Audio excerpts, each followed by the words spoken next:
إن الحمد لله نحمده ونستعينه ونستغفره ونعوذ بالله من شرور أنفسنا ومن سيئات أعمالنا من يهده الله فلا مضل له ومن يضلله فلا هادي له وأشهد أن لا إله إلا الله وحده لا شريك له وأشهد أن محمدا عبده ورسوله صلى الله تعالى عليه وعلى آله وصحبه وسلم تسليما كثيرا يا أيها الذين آمنوا اتقوا الله حق تقاته ولا تموتن إلا وأنتم مسلمون يا أيها الناس اتقوا ربكم الذي خلقكم من نفس واحدة وخلق منها زوجها وبث منهما رجالا كثيرا ونساء واتقوا الله الذي تساءلون به والأرحام إن الله كان عليكم رقيبا يا أيها الذين آمنوا اتقوا الله وقولوا قولا سديدا يصلح لكم أعمالكم ويغفر لكم ذنوبكم ومن يطع الله ورسوله فقد فاز فوزا عظيما أما بعد فإن خير الحديث كتاب الله وخير الهدي هدي محمد صلى الله عليه وسلم وشر الأمور محدثاتها وكل محدثة بدعة وكل بدعة ضلالة وكل ضلالة في النار أعوذ بالله من الشيطان الرجيم بسم الله الرحمن الرحيم إن الذين قالوا ربنا الله ثم استقاموا تتنزل عليهم الملائكة ألا تخافوا ولا تحزنوا وأبشروا بالجنة التي كنتم توعدون نحن أولياؤكم في الحياة الدنيا وفي الآخرة ولكم فيها ما تشتهي أنفسكم ولكم فيها ما تدعون نزلا من غفور رحيم মহান আল্লাহর সমস্ত প্রশংসা, যে আল্লাহ যেমন মাহে রমজানের মালিক তেমন অন্য অন্য মাসেরও মালিক। যে আল্লাহ রাব্বুল আলামিন যেমন মাহে রমজানে আমাদেরকে ইবাদত বন্দেগীর আদেশ দান করেছেন, তেমন অন্য অন্য মাসেও একমাত্র তাঁর ইবাদত বন্দেগী, তাঁর আদেশ নিষেধ পালন করার আদেশ দান করেছেন। দরুদ ও সালাম নাজিল হোক নবী মুহাম্মদ রাসূলুল্লাহ সাল্লাল্লাহু আলাইহি সাল্লামের উপর। আল্লাহুম্মা সাল্লি আলাইহি আল্লাহুম্মা বারিক আলাইহি। যিনি যেমন রমজানুল মুবারকে মহান আল্লাহর ইবাদত বন্দেগী করেছেন এবং তাঁর একমাত্র ইবাদতের আদেশ দান করেছেন, ঠিক তেমনি অন্য অন্য মাসেও একমাত্র আল্লাহ রাব্বুল আলামিনের ইবাদত বন্দেগী করেছেন, তার আদেশ নিষেধ পালন করেছেন এবং তিনি আমাদের জন্য সর্বোত্তম আদর্শ। তিনি একমাত্র আমাদের আদর্শ মানব। তিনি একমাত্র মানুষ যাকে আল্লাহ রাব্বুল আলামিন অনুসরণ করার জন্য প্রেরণ করেছেন রাসূল করে। তিনি একমাত্র একজন মানুষ যার আনুগত্যকে আল্লাহর পরে আল্লাহ ফরজ করেছেন। তিনি একমাত্র এমন ব্যক্তিত্ব যার আনুগত্যকে আল্লাহর আনুগত্য বলে মহান আল্লাহ আখ্যায়িত করেছেন। ওমাই ইউতির রাসূলা ফাকাদ আতা আল্লাহ। যারা রাসূলুল্লাহ সাল্লাল্লাহু আলাইহি সাল্লামের আনুগত্য করল তারা আল্লাহর আনুগত্য করল।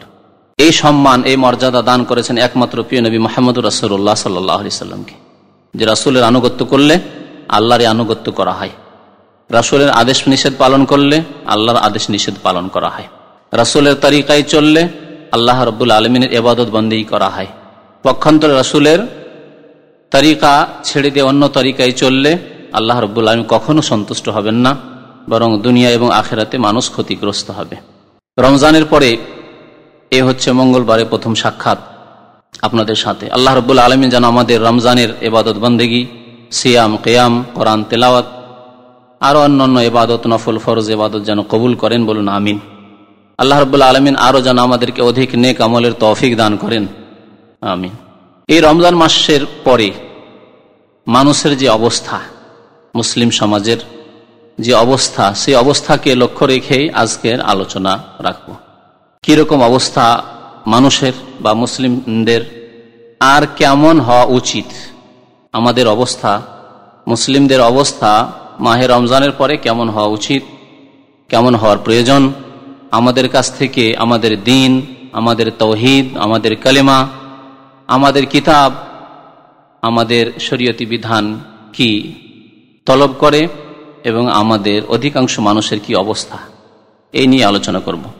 আল্লাহ রাব্বুল আলামিন এক শ্রেণীর মানুষকে সুসংবাদ দিয়ে থাকেন ফেরেশতাদের মাধ্যমে, জান্নাতের সুসংবাদ। এর কথা আল্লাহ রাব্বুল আলামিন কোরআনে কারিমে স্পষ্ট ভাষায় উল্লেখ করেছেন। ফেরেশতারা সুসংবাদ দেন জান্নাতের। এই জান্নাতের সুসংবাদ কারা পায়? যারা রমজানের পরে আল্লাহ রাব্বুল আলামিন যা চেয়েছেন তা করে। শুধু রমজানেই তারা ইবাদত বন্দেগী করে না, বরং যে আল্লাহ রমজানের সৃষ্টিকর্তা, রমজানের মালিক, রমজানের রব, সেই আল্লাহ শাওয়াল, জিলকাদা, অন্যান্য মাস, আরো যে 11টি মাস রয়েছে, তারও রব আল্লাহ রাব্বুল আলামিন। তো সেই আল্লাহর যারা সর্বদা ইবাদত বন্দেগী করে তাদের জন্য সুসংবাদ রয়েছে জান্নাতের। এই জান্নাতের সুসংবাদ ফেরেশতাগণ দিয়ে থাকেন আল্লাহর আদেশে, দুনিয়াতেও দিয়ে থাকেন এবং আখিরাতেও দিয়ে থাকেন। তাফসীরকারগণ বলছেন যে মানুষের যখন মৃত্যুর মুহূর্ত ঘনিয়ে আসে, যখন ফেরেশতাদেরকে প্রত্যক্ষ করে সৎকর্মশীল ব্যক্তিরা, আল্লাহর নেক ফেরেশতা, এবং সবাই নেক ফেরেশতা, বরং আল্লাহর রহমতের ফেরেশতা, আল্লাহর রহমতের ফেরেশতাদেরকে যখন প্রত্যক্ষ করে তখন সুসংবাদ পায়। ইন্তেকালের পূর্বেই সুসংবাদ পেয়ে ইয়াকিন চলে আসে যে আমার ভাগ্য ভালো। খুশি মনে তার আত্মা দেহ থেকে বেরিয়ে চলে যায়। যেমন প্রিয় নবী মুহাম্মদ রাসূলুল্লাহ সাল্লাল্লাহু আলাইহি ওয়াসাল্লাম ইরশাদ করেছেন যে মুমিন ব্যক্তির আত্মা ওইভাবে বেরিয়ে আসে যেমন কলস থেকে বা পাত্র থেকে পানি ঢাললে খুব সহজে পানি বেরিয়ে আসে। কষ্ট হয় কি? কলসের মুখ খোলা মুখ রয়েছে, পাত্রের মুখ প্রশস্ত মুখ রয়েছে, সেখান দিয়ে পানি বেরিয়ে আসতে কোনো রকমের ব্যাঘাত ঘটে না, কষ্ট হয় না, বেগ পায় না, খুব সহজে পানি বেরিয়ে আসে। ঠিক তেমনি মুমিনের আত্মা আগ্রহের সাথে বেরিয়ে আসে। পক্ষান্তরে কাফের আত্মাকে যখন বের করা হয়, পাপিষ্ঠ গুনাহগারের আত্মাকে বের করা হয়, তখন পালাতে শুরু করে, ছুটাছুটি শুরু করে। তখন জবরদস্তি করে আযাবের ফেরেশতাগণ ছিঁড়ে নিয়ে বের করে নেয়। নবী করিম সাল্লাল্লাহু আলাইহি ওয়াসাল্লামের মুসলিম শরীফের হাদিসে এই কথাটিকে এভাবে উল্লেখ করা হয়েছে যে মান আহাব্বা লিকা আল্লাহি ফাআহাব্বাল্লাহু লিকাহু, যে ব্যক্তি আল্লাহর সাথে সাক্ষাৎকে ভালোবাসে আল্লাহও তার সাথে সাক্ষাৎ করতে ভালোবাসে। যে ব্যক্তি আল্লাহর সাথে সাক্ষাৎ করতে ভালোবাসে তার সাথে আল্লাহও সাক্ষাৎ করাকে ভালোবাসে, যে আমার প্রিয় বান্দা তাড়াতাড়ি সাক্ষাৎ হোক আমার সাথে।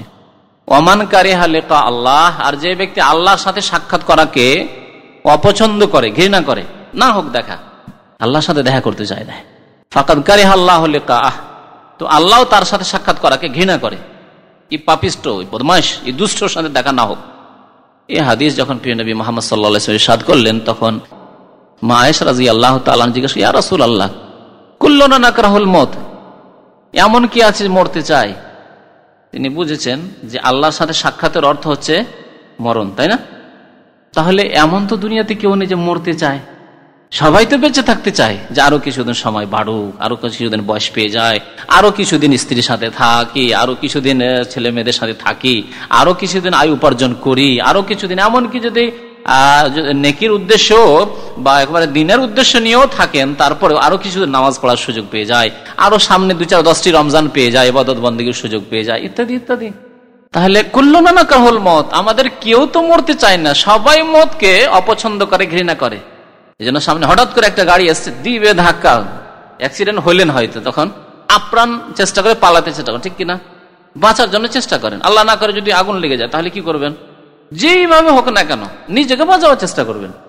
যেখানে কোন রকম বিপদ আসুক না কেন, সেই বিপদকে এড়িয়ে গিয়ে বিপদ থেকে উদ্ধার পাওয়ার জন্য যথাসাধ্য চেষ্টা করবে যে কোনো মানুষ। এটি হচ্ছে মানুষের প্রকৃতি। তাহলে তো নবী করিম সাল্লাল্লাহু আলাইহি ওয়াসাল্লামের সামনে আয়েশা রাদিয়াল্লাহু আনহা মানুষের প্রকৃতিটিকে তুলে ধরলেন, যে আমাদের প্রত্যেকেই তো মরণকে ঘৃণা করে, অপছন্দ করে, কেউ মরতে চায় না। আর আল্লাহ রাসূল কি বলছেন এই হাদিস, যে যেই ব্যক্তি আল্লাহর সাথে সাক্ষাৎকে ভালোবাসে আল্লাহ তার সাথে সাক্ষাৎকে ভালোবাসে। আমরা তো তাহলে মরতে চাই না, তার মানে আল্লাহর সাথে সাক্ষাৎ করতে চাই না। তাহলে আল্লাহ কি আমাদেরকে সবাইকে ঘৃণা করে? নবী করিম সাল্লাল্লাহু আলাইহি ওয়াসাল্লাম বললেন যে আয়েশা, যে অর্থটি তুমি বুঝেছো যে আল্লাহর সাথে সাক্ষাতের অর্থ হচ্ছে মওত, আর আমরা কেউ মরতে চাই না, এই অর্থে এই হাদিস নয়। বরং অর্থ কি? তাহলে অর্থ হচ্ছে যে যখন মৃত্যুর মুহূর্ত ঘনিয়ে চলে আসে, এখন শেষ অবস্থা, আর রহমতের ফেরেশতাদেরকে মুমিন বান্দা, মুমিন মানুষ দেখে নিয়েছে, প্রত্যক্ষ করে নিয়েছে। মালাকুল মওতকে সুন্দর আকার আকৃতি দেখে, যে ফি আহসানি সূরা, নবী সাল্লাল্লাহু আলাইহি ওয়াসাল্লাম হাদিসে রয়েছে, উত্তম চেহারা নিয়ে, সুন্দর আকার আকৃতি নিয়ে ফেরেশতাগণ আগমন করেন, এবং সমস্ত ফেরেশতাগণ ওয়েলকাম করেন, অভিনন্দন জানান, আসো আসো আমাদের সাথে চলো। মেহমানকে যেমন সযত্নে সম্মানের সাথে খাতিরের সাথে নিয়ে যাও, এইরকম আদর আপ্যায়ন শুরু হয়ে যায়। তখন আকাঙ্ক্ষিত হয় আলহামদুলিল্লাহ, তাড়াতাড়ি করে যদি আত্মা চলে যায়, আল্লাহর সাথে যত তাড়াতাড়ি সাক্ষাৎ হয়ে যাক না কেন। মুমিন বান্দার অবস্থাটি তখন এইরকম হয়, আহাব্বাল্লাহু লিকাহু, তখন আল্লাহ তার সাথে সাক্ষাৎ করাকে ভালোবাসে, যে আমার বান্দার আত্মা তাড়াতাড়ি করে চলে আসলে আমার সাথে সাক্ষাৎ হবে। আল্লাহ তার সাথে সাক্ষাৎ করাকে ভালোবাসে। আল্লাহ তাকে প্রতিদান দিতে চায়। দুনিয়াতে অনেক কষ্ট করছে, পারিবারিক ক্ষেত্রে কষ্ট, ব্যক্তি জীবনের ক্ষেত্রে কষ্ট, অর্থের ক্ষেত্রে কষ্ট, দুনিয়া রুজি রোজগারের ক্ষেত্রে কষ্ট, কত রকমের কষ্ট পেতে হচ্ছে। কর্মক্ষেত্রে তাকে বসের পক্ষ থেকে, অমুকের পক্ষ থেকে, তমুকের পক্ষ থেকে কত রকমের কষ্ট করতে হচ্ছে। মেহনত, সমস্ত মেহনত, কষ্ট, ক্লেশ সব দূর, তার পেরেশানি দূর, আর আমার সাথে সাক্ষাৎ হয়ে যাক, তার আল্লাহ পছন্দ করে। পক্ষান্তরে পাপিষ্ঠ বান্দার যখন এন্তেকালের সময় চলে আসে আর আযাবের ফেরেশতাদেরকে প্রত্যক্ষ করে নেয়, তখন তার আত্মা বের হতে চায় না, আপ্রাণ চেষ্টা করে যাতে করে মরতে না হয়, কিন্তু উপায় কি আছে? উপায় তো নেই। তখন সে ঘৃণা করে মওতকে, ঘৃণা করে আল্লাহর সাথে সাক্ষাৎকে। যে সাক্ষাৎ হলেই তো আযাব, মরলেই তো আযাব শুরু হয়ে যাবে, শাস্তি শুরু হয়ে যাবে। আযাবের ফেরেশতাদেরকে দেখতে পাওয়া গেছে, চোখে দেখে নিয়েছে, এখন চোখে দেখে ঈমান হয়ে গেছে, এখন আর ঈমান বিল গায়ব, অদৃশ্যের প্রতি ঈমান নেই, দেখে নিয়েছে। ফাকারিহাল্লাহু লিকাহু, সেই সময় সে যেমন ঘৃণা করে মরতে, চায় না মরতে, এই অবস্থায় যেতে চায় না, তখন আল্লাহ রাব্বুল আলামিন ওই লোকটিকে ঘৃণা করে, বা এই ধরনের লোকদেরকে ঘৃণা করে। তো বলছিলাম যে এই মৃত্যুর সময় আল্লাহ রাব্বুল আলামিনের ফেরেশতাগণ সুসংবাদ শোনান জান্নাতের, আর শোনাবেন কাল কিয়ামতে হাসরের মাঠে সুসংবাদ। কাদেরকে? মহান আল্লাহ ইরশাদ করেছেন, ইন্নাল্লাযীনা ক্বালু রাব্বুনাল্লাহ, নিশ্চয় যারা বলল যে আমাদের পালনকর্তা, আমাদের রব, আমাদের মাবুদ আল্লাহ, আমাদের মাবুদ আল্লাহ, আমাদের সৃষ্টিকর্তা আল্লাহ। যখন সৃষ্টিকর্তা আল্লাহ, প্রতিপালক আল্লাহ, লালন পালন আল্লাহ করেন, রেজেক আল্লাহ দান করেন, সৃষ্টি করেছেন আল্লাহ, আমাদের মালিক আল্লাহ, আমাদের সবকিছু নিয়ন্ত্রণকারী আল্লাহ, তাহলে ইবাদত বন্দেগী কার হবে? সেই আল্লাহরই একমাত্র। রব্বানা আল্লাহ বলল, অর্থাৎ কালেমা লা ইলাহা ইল্লাল্লাহ মুহাম্মাদুর রাসূলুল্লাহর শাহাদাত দান করল। যে ব্যক্তি রব্বানা আল্লাহ বলে তার মানে কলিমা পড়া মুসলিম। তাহলে যারা কলেমার সাক্ষ্য দান করেনি, অস্বীকার করেছে আল্লাহ ছাড়া কেউ সত্য মাবুদ নাই, কথা অস্বীকার করেছে, অথবা মুহাম্মাদুর রাসূলুল্লাহ সাল্লাল্লাহু আলাইহি ওয়াসাল্লাম যে আল্লাহ রসুল তাকে অস্বীকার করেছে, কলেমাকে যারা অস্বীকার করেছে তাদের কোনো কাজে আসবে না, কোনো আমল পরকালে কাজে আসবে না। সুতরাং যারা মুমিন হলো কালেমা লা ইলাহা ইল্লাল্লাহ মুহাম্মাদুর রাসূলুল্লাহর উপর, কালু রাব্বানা আল্লাহ, তাহলে কি কলেমা পড়া যথেষ্ট? লা ইলাহা ইল্লাল্লাহ পড়ে নেওয়া যথেষ্ট? মুমিন মুসলিম হওয়া যথেষ্ট না? যথেষ্ট নয়। তাই আল্লাহ বলেন সুম্মাস্তাকামু, অতঃপর তার উপর অবিচলিত থাকলো, অটল থাকলো। এই যে কলেমা পড়েছে, এই কলেমার যে দাবি, কলেমা তার কাছ থেকে যা কিছু চেয়েছে, যা স্বীকৃতি দিয়েছে তার বাস্তবায়ন হইতে হবে, যা কিছু বিশ্বাস করেছে তার বাস্তবায়ন হইতে হবে। সুম্মাস্তাকামু, এর নাম হচ্ছে ইস্তেকামাত। ইস্তেকামা মানে অবিচলিত থাকা, অটল থাকা। অটল থাকতে হবে কিসের ওপর? ইমাম নাওয়াবী রাহমাতুল্লাহ আলাইহি এ সম্পর্কে তার প্রসিদ্ধ কিতাব রিয়াজুস সালিহিনে বলছেন যে ইস্তেকামা হিয়া লুজুম তাআতিল্লাহি তাআলা, আল্লাহর আনুগত্যের ওপর অটল থাকা, অবিচলিত থাকা, আল্লাহর আনুগত্যের ওপর সব সময় কায়েম থাকা, প্রতিষ্ঠিত থাকা। তাহলে আল্লাহর আনুগত্য যেমন হইতে হবে রমজানে, তেমন হইতে হবে রমজানের পূর্বেও শাবানে, তেমন হইতে হবে রমজানের পরে শাওয়ালেও, তেমন হইতে হবে সকালে তো বিকালে, রাত্রে দিনে, লোকের সামনে তো লোকের চোখের অগোচরে, নির্জনে, সব সময় আল্লাহর আনুগত্যের ওপর প্রতিষ্ঠিত থাকতে হবে, কায়েম থাকতে হবে। সুম্মাস্তাকামু, তাহলে দুইটি গুণ, কালেমা লা ইলাহা ইল্লাল্লাহর স্বীকৃতি দান করে বলল রাব্বুনা আল্লাহ, এবং তার উপর অবিচলিত থাকলো। সুম্মাস্তাকামু, মহান আল্লাহ ইরশাদ করছেন তাতানাজ্জালু আলাইহিমুল মালায়েকা, ফেরেশতা তাদের কাছে অবতরণ করেন। ফেরেশতা অবতরণ করেন মৃত্যুর সময়, যেমন নবী করিম সাল্লাল্লাহু আলাইহি ওয়াসাল্লামের বহু হাদিস রয়েছে। ফেরেশতা অবতরণ করেন, কাল কিয়ামতে করবেন, এবং মুমিনদেরকে বা এই যে দুইটি গুণ যাদের কথা বলা হয়েছে তাদেরকে সুসংবাদ দান করবেন। এই অবিচলিত থাকতে হবে, অটল থাকতে হবে, প্রতিষ্ঠিত থাকতে হবে। এটি দুইটি ক্ষেত্রে, এ কথাটি আগে বলে দিই। একটি হচ্ছে ফরজের ক্ষেত্রে, ফরজ ওয়াজিব যেগুলি মানে করতেই হবে, ইসলামের বিধিবিধানে যেগুলি ফরজ ওয়াজিব সেগুলি বাধ্যতামূলক করতেই হবে, এই ক্ষেত্রে অটল থাকলো। আর আরেকটি কথা এর সাথে মনে রাখতে হবে, সেটি হচ্ছে নফলের ক্ষেত্রেও, নফলের ক্ষেত্রেও অটল থাকার চেষ্টা করতে হবে, অবিচলিত থাকতে হবে, যেই পথের ওপরে ছিলেন সেই পথের ওপরেই থাকতে হবে। এই দুটি কথার পরে ব্যাখ্যা করবো, এই জন্য এখন এটুকু বলে রেখে দিলাম। যেমন ফরজের ক্ষেত্রে আমাদেরকে অবিচলিত থাকতে হবে, অটল থাকতে হবে, তেমনি নফলের ক্ষেত্রেও মুস্তাহাবের ক্ষেত্রেও অবিচলিত থাকতে হবে, অটল থাকতে হবে। তো আল্লাহর ফেরেশতাগণ কি বলেন?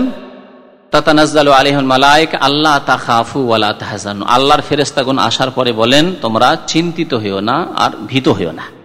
লা তাখাফু ওয়ালা তাহজানু, দুইটি কথা আল্লাহ রাব্বুল আলামিন বলেছেন, ফেরেশতাদের জবানে বলা হবে। আল্লাহ তাখাফু ওয়ালা তাহজানু, ভয় করিও না, ভীত হইও না আর চিন্তিত হইও না। এই সুসংবাদটি রয়েছে যারা আল্লাহকে স্বীকার করার পরে আল্লাহর ইবাদত বন্দেগীর বাস্তবায়ন করলো, আল্লাহ এবং তার রাসূলের আনুগত্য করলো, ইস্তেকামাত, যারা অবিচলিত থাকলো। এই দুইটি কথা আল্লাহ রাব্বুল আলামিন আল্লাহর আউলিয়াদের সম্পর্কে বলেছেন। যে আউলিয়া সম্পর্কে এক শ্রেণীর ভ্রান্ত মতবাদে যারা বিশ্বাসী, তারা মনে করেন যে আউলিয়া হওয়ার দরজা একেবারে সংকীর্ণ, সীমিত, এবং আউলিয়া কারা, যাদের কেরামতের কথা শুনি, যাদের অলৌকিকত্বের কথা শুনি, যাদের অনেক কিছু এইরকম শুনি সেইরকম শুনি, তারাই আল্লাহর ওলি। আল্লাহর ওলি, আল্লাহর বন্ধু, আল্লাহর দোস্তদের সম্পর্কে এই দুইটি কথাই বলা হয়েছে, এর বেশি বলা হয়নি। আলা ইন্না আউলিয়া আল্লাহে লা খাউফুন আলাইহিম ওয়ালা হুম ইয়াহজানুন। আল্লাহর যারা বন্ধু, আল্লাহর যারা ওলিউল্লাহ যারা, তাদের লা খাউফুন আলাইহিম, তাদের কোনো ভয় নেই, ভীতি নেই, ওয়ালা হুম ইয়াহজানুন, আর তারা চিন্তিতও হবে না। দুইটি কথা বলেছে। আর দুইটি কথা বলা হয়েছে ওদের সম্পর্কে, কালু রাব্বুনাল্লাহ সুম্মা ইসতাকামু তাতানাজ্জালু আলাইহিল মালায়েকা আল্লা তাখাফু ওয়ালা তাহজানু। খৌফ নেই, ভয়ভীতি নেই, আর হুজুন নেই, চিন্তা নেই, দুশ্চিন্তা নেই। তারপরে মহান আল্লাহ ইরশাদ করছেন, ওয়া আবশিরু বিল জান্নাহ, সেই জান্নাতের সুসংবাদ নিয়ে নাও। খুশির খবর, সুসংবাদ বলা হয় খুশির খবর, আনন্দের খবর। আনন্দ সংবাদকে বলা হয় বুশরা আরবি ভাষায়। ওই বুশরা থেকেই ওয়া আবশিরু বিল জান্নাহ, সুসংবাদ নাও, তোমরা আনন্দিত হয়ে যাও, বিল জান্নাহ, সেই জান্নাতের কথা শুনে। আল্লাহু আকবার। এই কথাটি বলা হয় মানুষের ওই মৃত্যু মুহূর্তে, সৎ লোক যে ব্যক্তি, তাকে বলা হয় ওয়া আবশিরু বিল জান্নাহ। মৃত্যু হচ্ছে, আত্মাকে আল্লাহর হাওয়ালা করে দিচ্ছে, আল্লাহকে সঁপে দিচ্ছে, শেষ সময়, আর সেই সময় খুশির খবর চলে আসছে। ওয়া আবশিরু বিল জান্নাহ, কত ভাগ্যবান তাহলে। দুইটি গুণ মাত্র। রব্বুনাল্লাহ বলল, আমার রব আল্লাহ, আমি আল্লাহ ছাড়া আর কার দাসত্ব করি না, কার গোলামি করি না, কারো ইবাদত বন্দেগী করি না, একমাত্র আল্লাহ ইবাদত বন্দেগী করি, আর তার উপর আমি অবিচলিত থাকি, কায়েম থাকি। ওয়া আবশিরু বিল জান্নাতিল্লাতী কুনতুম তুআদুন, তোমাদেরকে যার প্রতিশ্রুতি দেওয়া হয়েছে। প্রতিশ্রুতি দেওয়া হয়েছে কাদের মাধ্যমে? নবীদের মাধ্যমে। সমস্ত আম্বিয়া এবং রাসূলগণ তাদের নিজ নিজ উম্মতকে এই প্রতিশ্রুতি ওয়াদা দিয়েছেন যে যারা ঈমান নিয়ে আসবে, সৎকর্মশীল হবে, তাদের জন্য জান্নাত রয়েছে। ইন্নাল্লাযীনা আমানু ওয়া আমিলুস সালিহাতি কানাত লাহুম জান্নাতুল ফিরদাউসি নুজুলা। কত জায়গায় আল্লাহ রাব্বুল কোরআনে কারিমে বলেছেন, নিশ্চয় যারা ঈমান নিয়ে আসলো এবং সৎকর্মশীল হলো, তাদের জন্য জান্নাত রয়েছে। বিভিন্ন ভাষায় আল্লাহ রাব্বুল আলামিন এই কথাটিকে ব্যক্ত করেছেন। তাহলে এই যে ওয়াদা, প্রত্যেক আম্বিয়া, প্রত্যেক নবী নিজ নিজ কওম, জাতি, উম্মতের সাথে করেছেন। ওয়া আবশিরু বিল জান্নাতিল্লাতী কুনতুম তুআদুন। আরো ফেরেশতারা বলেন, নাহনু আউলিয়াউকুম ফিল হায়াতিদ দুনিয়া ওয়া ফিল আখিরাহ। ফেরেশতারা বলেন, আমরা আউলিয়াউকুম, তোমাদের বন্ধু। ফেরেশতা ঘোষণা করেন যে হে নেক মানুষ, হে সৎ মানুষ, হে মুমিন, তোমাদের বন্ধু আমরা। কোথায় বন্ধু? শুধু আখিরাতে? সব কি ধারের ব্যাপার? আজকাল তো অধিকাংশ মানুষ দিনের কাজ করাকে, ধর্মীয় কাজকে, নামাজ পড়াকে কি মনে করে? ধার মনে করে। কখন যে ক্যাশ হবে এই ধার? হ্যাঁ, এই দুনিয়ার কোনো ব্যাংকে ক্যাশ হবে না, হবে এইরকম ভাবে। আল্লাহু আকবার। এত ধার মনে করে। মরণ কত কাছে, এখান চাইতে সবচাইতে নিকটের যে ব্যাংকটি আছে তার চাইতে কাছে মরণ না? বলেন দেখি। এই যে জায়গায় আপনি আছেন, এখান থেকে যে কোনো ব্যাংকে এখান থেকে যান আপনি, আপনার কাছে পকেটে একটা চেক আছে, টাকার চেক আছে, দুনিয়ার চেক। এই চেকটা ক্যাশ করাবার জন্য যে কোনো ব্যাংকে যে যাবেন, এই যে যেতে যে সময়টুকু লাগবে তার চাইতে মরণ কাছে নয় কি? তাহলে আমরা কি ওইভাবে চিন্তা করি? আমাদের চিন্তাটা হইতে হবে ইসলামিক চিন্তা। তো অধিকাংশ মানুষ আজকাল, মুসলিম সমাজ কেমন হয়েছে, দিনের কাজ করাকে ধারের কাজ মনে করে। আল্লাহ রাব্বুল আলামিন এখানে ফেরেশতাদের ভাষায় বলছেন যে ধার নয়, শুধু নাহনু আউলিয়াউকুম, আমরা ফেরেশতাদের দল, তোমাদের বন্ধু, তোমাদের দোস্ত, তোমাদের পৃষ্ঠপোষক, তোমাদের সাহায্যকারী। আউলিয়ার এসব অর্থ কোথায়? ফিল হায়াতিদ দুনিয়া ওয়া ফিল আখিরাহ। শুধু আখিরাতে নয় যে অনেক পরে মনে করছো, এখন তো বয়স হলো 30, এখন তো মনে করছেন যে 70-80 বছর বাঁচবেন, আরো সময় 50 বছর হয়েছে। না, ফিল হায়াতিদ দুনিয়া, দুনিয়াতেও, পৃথিবীতেও, পার্থিব জগতে, ইহকালেও তোমাদের বন্ধু আমরা। তাহলে আল্লাহর ফেরেশতাগণ মুমিনদের বন্ধু, যেমন পরকালে হাসরের মাঠে যে সংকটের মুহূর্তগুলি রয়েছে, পুলসিরাত রয়েছে, হাউজে কাউসারের পানি পাবো কি পাবো না, নবীর শাফাত পাবো কি পাবো না, জান্নাতের দরজা খুলবে কি খুলবে না, জাহান্নামের দরজা বন্ধ থাকবে কি থাকবে না, আমার সামনে খুলে যাবে কি হবে, আল্লাহু আকবার। সেই সময় শুধু নয়, সেই সময় তো বন্ধু আছেন ফেরেশতাগণ। অফিল আখিরাত আল্লাহ বলেছেন, কিন্তু ফিল হায়াতিদ দুনিয়া প্রথম বলেছেন। ইহজগতে আল্লাহর ফেরেশতাগণ মুমিনদের বন্ধু। এই জন্য অসংখ্য ফেরেশতা, মনে রাখুন এই কথাটি, অসংখ্য ফেরেশতা আল্লাহ রাব্বুল আলামিন সৃষ্টি করেছেন, যাদেরকে বলা হয় আল হাফাজা। আল হাফাজা হাফেজের বহুবচন, সুরক্ষাকারী, হেফাজতকারী। এই হাফাজতুল মালায়েকা যাদেরকে বলা হয়, মানে ফেরেশতাদের মধ্যে যারা সুরক্ষাকারী, হেফাজতকারী ফেরেশতা। এই হেফাজতকারীর দুইটি অর্থ রয়েছে মুহাদ্দিসিনদের ভাষায় বা তাফসীরকারদের ভাষায়। এক হচ্ছে যারা আমাদের আমল, কর্ম, ঈমান এবং সৎকর্ম, অসৎকর্মর হেফাজত করে, সুরক্ষা করে, লিপিবদ্ধ করে। আমরা কোথায় কি কাজ করলাম সেগুলি সুরক্ষা করে রাখে, এ হচ্ছে হাফাজতুল মালায়েকা, তাদেরকে বলা হয়। আর আরেকটি অর্থে হাফাজতুল মালায়েকা ফেরেশতাদের, সুরক্ষাকারী ফেরেশতাদের দল রয়েছে, তারা হচ্ছে অসংখ্য ফেরেশতা আল্লাহ রাব্বুল আলামিন পৃথিবীতে রেখেছেন।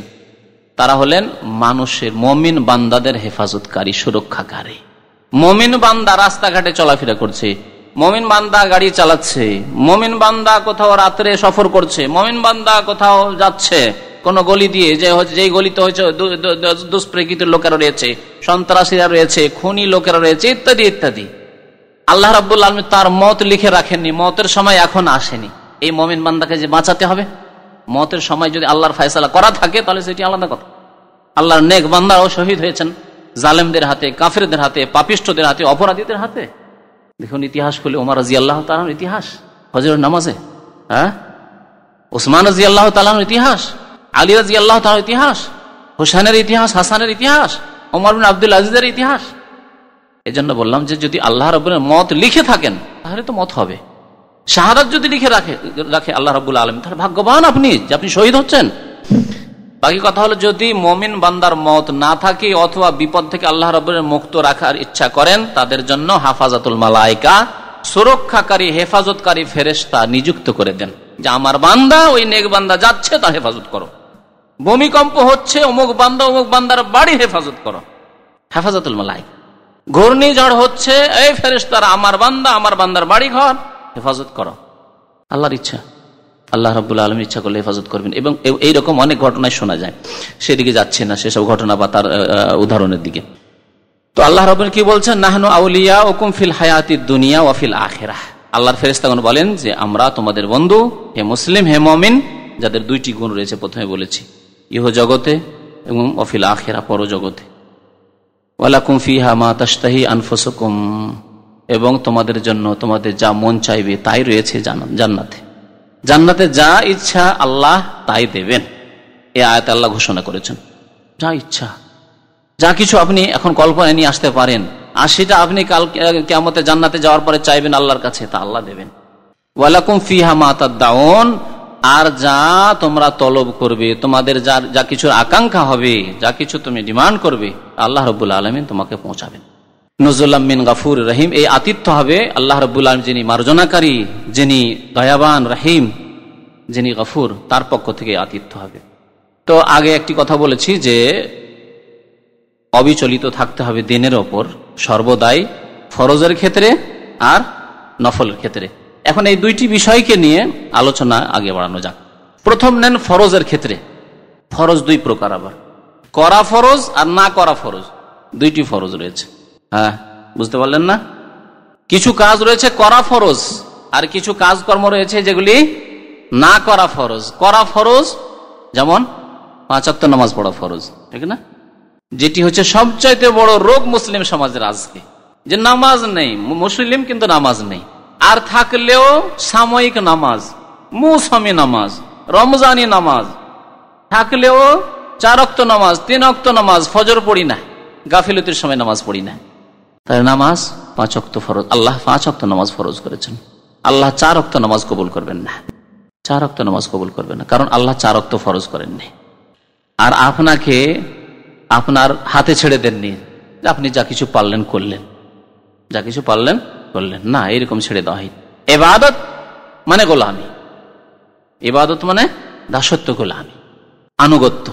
সুতরাং আনুগত্য হচ্ছে যে আল্লাহ রাব্বুল আলামিন 5 ওয়াক্ত খামসু সালাওয়াতিন ফিল ইয়াউমি ওয়াল লাইলা, দিন রাত্রে 5 ওয়াক্ত নামাজ ফরজ করেছেন। নতুন মুসলমান হচ্ছে, নবী করিম সাল্লাল্লাহু আলাইহি ওয়াসাল্লামের দরবারে এসে আর প্রথমে প্রশ্ন করেছে, ইয়া রাসূলুল্লাহ আখবিরনি মাযা ফারাদাল্লাহু আলাইয়া মিনাস সালাত, হে আল্লাহ রসুল বলুন যে আল্লাহ নামাজের ক্ষেত্রে কতটুকু আমার উপর ফরজ করেছেন। নবী করিম সাল্লাল্লাহু আলাইহি ওয়াসাল্লাম একজন নতুন মুসলমান, কোন ক্ষেত্রে এইরকম হেকমত পাবেন যে জানি না এই নতুন মুসলমান কলমা পড়েছে, যদি তার জন্য ভারী হয়ে যায় 5 ওয়াক্ত নামাজ, সুতরাং একটু থেমে থেমে বলা যাক, একটু সবুর করে বলা যাক, আচ্ছা ঠিক আছে তোমার যা ইচ্ছা পড়ো, বাকি পরে দেখা যাবে, 1 সপ্তাহ 2 সপ্তাহ পরে বলবো, মাসখানেক পরে বলবো, 2 মাস 3 মাস পরে কিছু শিখে নিক, তারপরে বলবো 5 ওয়াক্ত নামাজ।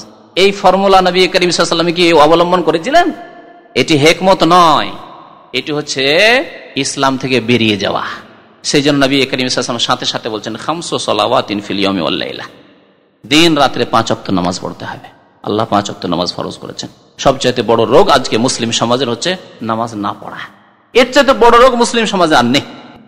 নামাজ 5 ওয়াক্ত ফরজ করেছেন আল্লাহ রাব্বুল আলামিন, যেমন ফরজ করেছেন জামাত সহকারে নামাজ পড়া ফরজ করেছেন, অধিকাংশ উলামাদের নিকটে জামাত সহকারে নামাজ পড়া ফরজ।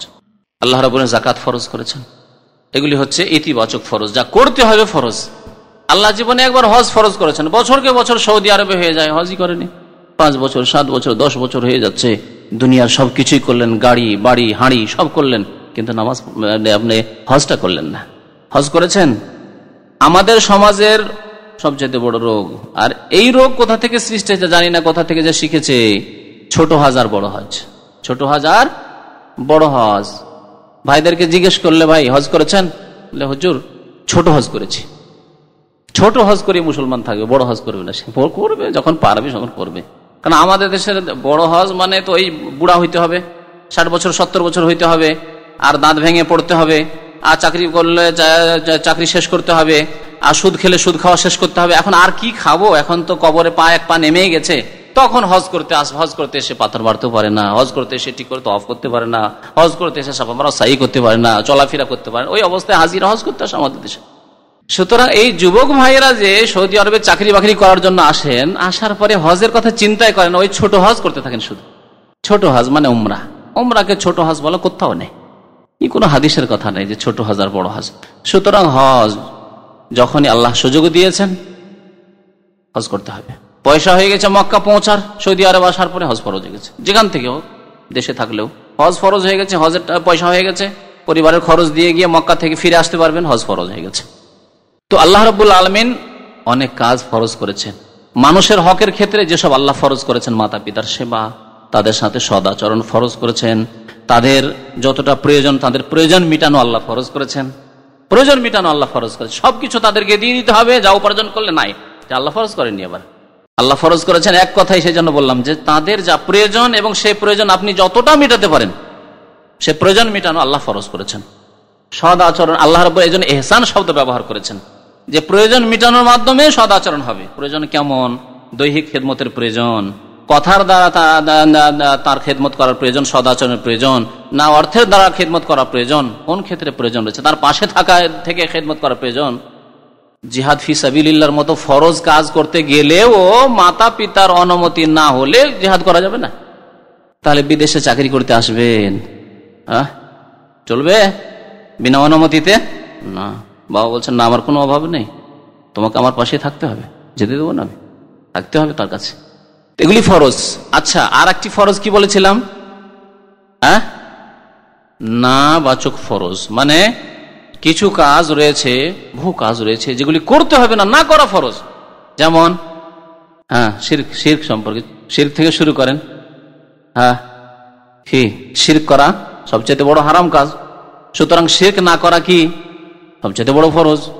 যেমন কালেমা লা ইলাহা ইল্লাল্লাহ, তাওহীদ, আল্লাহর একত্ববাদে বিশ্বাসী হয় এবং তার স্বীকৃতি দান করা প্রথম ফরজ, নামাজের আগেও তার স্থান। নামাজের আমরা যেহেতু মুসলিম সেজন্য সে কথাটি প্রথমখানে বলিনি। তাহলে শিরক থেকে যত রকমের শিরক রয়েছে, সমস্ত শিরকের প্রকরণ থেকে বেঁচে থাকা প্রথম ফরজ। তাহলে আপনাকে রব্বুন আল্লাহ বলার পরে অবিচলিত থাকতে হবে কিসের ওপর?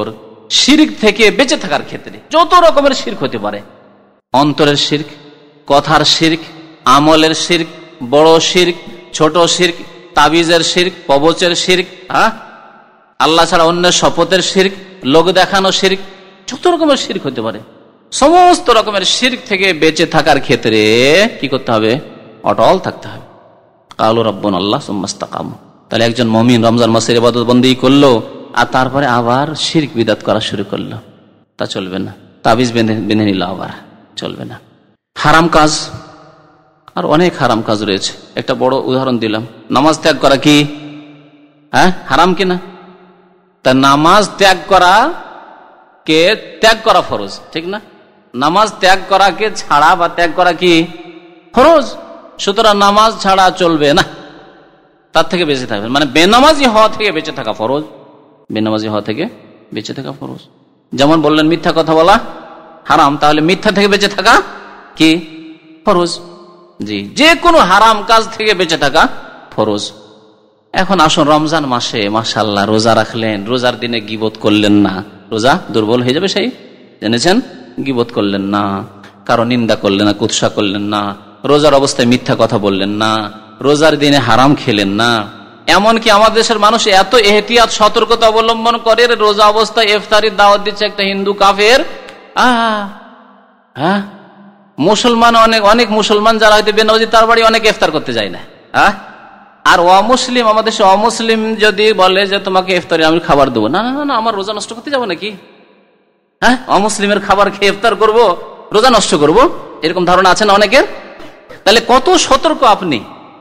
আমি দেখাচ্ছি, এটা শরীয়তের মাসলা যেই হোক না কেন, আপনি অমুসলিমের বাড়ি নবী সাল্লাল্লাহু আলাইহি ওয়াসাল্লাম দাওয়াত খেয়েছেন, খান, শুধু মিত্রতা বন্ধুত্বর খাতিরে না, কিন্তু দিনের স্বার্থে, অথবা সে খাওয়াইতে চাই, খেতে পারেন, অসুবিধা নেই। কিন্তু তারপরে আমাদের মুসলিম সমাজ, আমাদের জাতির অনেকে কি করে, অমুসলিমের খাবার খেয়ে ইফতার করবে না, অমুসলিমের খাবার খেয়ে সেহরি খাবে না, রোজা করে সেহরি খেয়ে রোজা রাখবে না। কারণ তার রোজাকে কি করতে চায়? বাঁচাতে চায়, সেভ করতে চায়। তাহলে রোজা সম্পর্কে কত সতর্ক আপনি একজন মুসলিম হিসাবে চিন্তা করুন তো দেখি। রোজার দিনে কেউ সিগারেট খেয়েছে বলতে পারবেন? রোজার অবস্থায়, রোজার দিনে, রাত্রে অনেকে হয়তো খাচ্ছে, যারা সিগারেট খাওয়া অভ্যস্ত, খেয়েছে কেউ। তাহলে রোজাকে কত আপনি হেফাজতে রাখছেন, রোজার অবস্থায় আপনি সিগারেট খাচ্ছেন না, অথচ সিগারেট খাওয়ার নেশা, এমন নেশা নিচা যে 2-4-5 প্যাকেট লাগে আপনার দিনে, সবকে আপনি তালাক দিয়ে দিয়েছেন, সিগারেটকে তালাক দিয়ে দিলেন, মিথ্যা বলা তালাক দিয়ে দিলেন।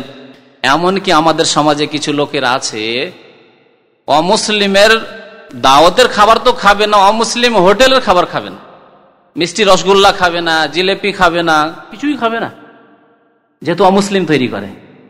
কারণ কি? উদ্দেশ্য কি? উদ্দেশ্যটা ভালো কি না? উদ্দেশ্য হচ্ছে যে আমার রোজা সেভ থাক, রোজা নষ্ট না হয়, রোজা দুর্বল না হয়, রোজা খারাপ না হয়। তাহলে যেমন রোজার অবস্থায় আপনি এত এহতিয়াত সতর্কতা অবলম্বন করলেন, তার রোজার পরে কি অবস্থা? আপনি কি মিথ্যা থেকে বাঁচছেন? আপনি কি গীবত থেকে বাঁচছেন? আপনি কি সিগারেট থেকে বাঁচছেন? কিছু লোকেরা আছে যে যারা রোজার অবস্থায় তো এসব থেকে বেঁচে থাকে, অনেক পাপ রয়েছে যেসব পাপ থেকে বেঁচে থাকে, রোজার অবস্থায় পাপ করে না। রোজা নষ্ট হবে না, হয়তো দুর্বল হবে, তারপরে সেগুলি করে না। কেন? রোজাকে দুর্বল করতে চায় না সে। বা রোজার রাতেও করে না। কত নেক কাজ করছেন, কত ভালো কাজ করছেন, যথাসাধ্য গুনাহ থেকে বেঁচে থাকছেন। আর যেমনই রমজান শেষ হলো, তারপরেই আপনার গুনার দরজা খুলে গেল, শয়তানকে সুযোগ দিয়ে দিলেন। ওটা রমজান ধরে শয়তানকে সুযোগ দিলেন না, আর রমজান যেতেই শয়তানকে সুযোগ দিয়ে দিলেন না। তো বলছিলাম যে ফরজের ক্ষেত্রে রব্বুন আল্লাহ বলার পরে অটল থাকতে হবে, তাহলে জান্নাতের সুসংবাদ আমাদের জন্য রয়েছে। ফরজের ক্ষেত্রে মানে যা করতে হবে সব সময় করতে হবে, শুধু রমজানে না। মৌসুমী বর্ষার মতো 1 মাস বর্ষার 11 মাস একেবারে অনাবৃষ্টি, দুর্ভিক্ষ, এই অবস্থা হলে কি হবে? 1 মাস যদি খুব খেয়ে নিলেন, ফসল পানি যথেষ্ট হয়েছে, শাক সবজি এই সেই খুব খেলেন, আর 11 মাস না খেয়ে থাকবেন নাকি? দুর্ভিক্ষে বাঁচতে পারবেন? যেমন আপনি বাঁচতে পারবেন না 11 মাস না খেয়ে, তেমনি আপনার ঈমান টিকবে না 11 মাসে। যেমনই নামাজ ছাড়া শুরু করলেন, যেমনই জামাত ছাড়া শুরু করলেন, যেমনই হারাম কাজ করা শুরু করলেন, যেমনই শিরক বিদআত করা শুরু করলেন, সমস্ত আমল নষ্ট করে ফেললেন আপনি। তাহলে ফরজের ক্ষেত্রে অটল থাকতে হবে। ফরজ হচ্ছে 2 প্রকার, যা করা আল্লাহ ফরজ করেছেন সেই ক্ষেত্রে অটল থাকতে হবে, আর যা না করা আল্লাহ ফরজ করেছেন, অর্থাৎ সমস্ত হারাম কাজ, নাজায়েজ কাজ, অবৈধ কাজ থেকে বেঁচে থাকা ফরজ, সেসব থেকে বেঁচে থাকতে হবে। এই জামাতে নামাজ পড়ার কথাই নিয়ে নিন। জামাতে মসজিদে জায়গা হতো না রমজান মাসে। এমন কোন মসজিদ এখানে দেখে নেই যে মসজিদে একটু পরে একামতের পরে গিয়ে জায়গা পাওয়া যেত। একামতের পরে গেলে মসজিদে জায়গা পাওয়া যাবে না, এই অবস্থা। আর এখন দেখেন কি অবস্থা, 4 রাকাত শেষ হয়ে যাচ্ছে এশার নামাজ, তারপরে মসজিদে ভর্তি হচ্ছেন। আর ফজর যে মসজিদ ভর্তি হয়ে যেত রমজান মাসে, সেই মসজিদে এখন 1 লাইন 2 লাইন নামাজ পড়ে। কি অবস্থা! তাহলে কি করে জান্নাত পাওয়া যাবে? জান্নাত তো পাওয়া যাবে না এমনি। আল্লাহ বলছেন আম হাসিবতুম আন তাদখুলুল জান্নাহ। জান্নাত কি অত সস্তা? একেবারে জান্নাত অত সস্তা নাই। জান্নাতের অত্যন্ত মূল্য রয়েছে। জান্নাত ক্রয় করতে হবে ঈমানের দ্বারা, সৎ আমলের দ্বারা, জি, হারাম থেকে বেঁচে থাকার দ্বারা, পাপের কাজ থেকে বেঁচে থাকার দ্বারা এবং নেকির কাজের দ্বারা। এখন আসুন নফলের ক্ষেত্রে। নফলের ক্ষেত্রে এক শ্রেণীর লোকেরা মনে করে যে রমজান মাস হচ্ছে নফল ইবাদত বন্দেগীর মাস। রমজান মাসে মাশাআল্লাহ 1 খতম 2 খতম 3 খতম, খতম কোরআনের খতম। আজকাল মুসলিম সমাজের অধিকাংশ মানুষ কোরআন খতম করে কখন? রমজান মাসে। আর বাকি 11 মাসে 11 মাস মিলেও একবার খতম হলো না। আর শুধু রমজান মাসে হয়তো 3 খতম দিয়েছে কমপক্ষে, ঠিক কিনা? আর এক শ্রেণীর লোকের আছে কোরআন না পড়তে পারলে যেই মসজিদে খতম তারাবি হচ্ছে চললো সেখানে, দূরে হইলো, ঠিক না? তাহলে খতম তারাবি রমজান মাসে পড়লো কষ্ট করে, আর সারা বছরে একটা খতম হলো না। কোরআন খতম করা নফল কাজ, ফরজ নয়। বা কোরআন তেলাওয়াত করা নফল কাজ, অতিরিক্ত কাজ, যাতে সওয়াব রয়েছে। আর যদি না পড়ে তো গুনাহ নেই। কিন্তু যদি কোরআনের জ্ঞান, যেগুলি বেসিক জ্ঞান রয়েছে, মৌলিক জ্ঞান রয়েছে, সেগুলি না থাকে তাহলে ফরজ। দিনের অতটুকু শিক্ষা ফরজ, যেটুকু না শিখলে দিন পালন করা যায় না, ততটুকু ফরজ। আর বাকি কথা হচ্ছে গোটা কোরআন তেলাওয়াত করা, গোটা কোরআনের তাফসীর বোঝা, গোটা কোরআন নিয়ে চর্চা করা, গোটা কোরআন নিয়ে গবেষণা করা ইত্যাদি, বারবার করে তেলাওয়াত এবং তার তরজমা তাফসীর পড়া, এগুলি হচ্ছে মুস্তাহাব কাজ। এগুলির ক্ষেত্রে যেমন রমজান মাসে করতে হবে, তেমনি অন্যান্য মাসেও তার একটা অংশ থাকতে হবে। 1 মাস কোরআনের সাথে সম্পর্ক, গোটা 11 মাস কোরআন এক শ্রেণীর মানুষরা, বরং অধিকাংশ মানুষের বাড়ির অবস্থা এরকম, কোরআনকে ওই যে সেলফে তুলে রেখে দিয়েছে, ধুলা পড়ে পড়ে পড়ে পড়ে কোরআন ময়লায় আবর্জনায় ভর্তি হয়ে গেছে, ঠিক কিনা বলেন? সারা বছর ছোঁয়াছুঁয়ি নেই কোরআন। আবার যখন রমজান মাস আসবে তো কোরআনটা তারপরে ধুলবালি সাফ করে তখন আবার কোরআনটা নিয়ে বসবে। অবস্থা, এটা ইসলামিক তারিকা নাই। আলোচনা নফলের ক্ষেত্রে করছি। সুম্মাস্তাকামু, অবিচলিত থাকতে হবে। নবী করিম সাল্লাল্লাহু আলাইহি সাল্লামের বুখারী শরীফে একটি হাদিস রয়েছে, আহাব্বুল আমাল ইলাল্লাহি আদওয়ামুহু ওয়া ইন কাল্লাহ। সবচাইতে প্রিয় আমল আল্লাহর নিকটে প্রিয় আমল কি? যেটি স্থায়ীভাবে করা হয়। স্থায়ীভাবে যে আমল করা হয় সেটি হচ্ছে আল্লাহর নিকট আহাব্বুল আমাল, প্রিয় আমল। ওয়া ইন কাল্লাহ, যদিও তার পরিমাণ অল্প হয়। পরিমাণ যদি অল্প হয় কিন্তু কন্টিনিউ করা হচ্ছে, নিয়মিত আপনি করে যাচ্ছেন, অল্প স্বল্পই হোক না কেন, সেটি আল্লাহ ভালোবাসেন। পক্ষান্তরে একদিন একবারে নেকির পাহাড় করে দিলে নফল দিয়ে, আর তারপরে মাসকে মাস নেই।